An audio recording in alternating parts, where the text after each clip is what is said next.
স্কুলের নতুন ভবন তৈরি হচ্ছে আর সেখানেও দুর্নীতি, এমনটাই অভিযোগ সামনে আসছে।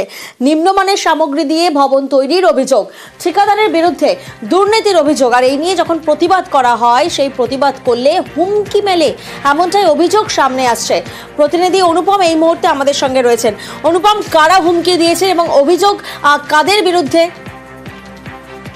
দেখো, এই যে হিঙ্গলগঞ্জের বিশপুর পঞ্চায়েতের কুবের ঘড়ি প্রাইমারি স্কুল, এখানে একটা নতুন ভবন তৈরি হচ্ছে এবং এই ভবন তৈরি করার যে বরাত পেয়েছে সেটা হচ্ছে খান এন্টারপ্রাইজ, যার এই ঠিকাদার সংস্থা, যে ঠিকাদার সংস্থার মালিকের নাম হচ্ছে আনসার খান।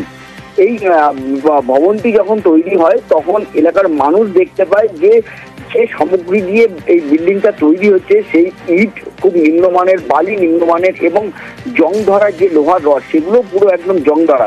এরপর এলাকার মানুষ প্রতিবাদ করে, সেই ইট দিয়ে কাজ করতে বারণ করে। তখনই কিন্তু এই যে খান ট্রেডার্সের যে এই যে আনসার খান, তিনি মালিক, তিনি সেখানে এসে, ঠিকাদার তিনি সেখানে এসে যারা প্রতিবাদ করছিল তাদেরকে রীতিমতো হুমকি দেয় বলেই কিন্তু অভিযোগ, এবং তারপরে তারা সেখানে কাজও বন্ধ করে দেয়।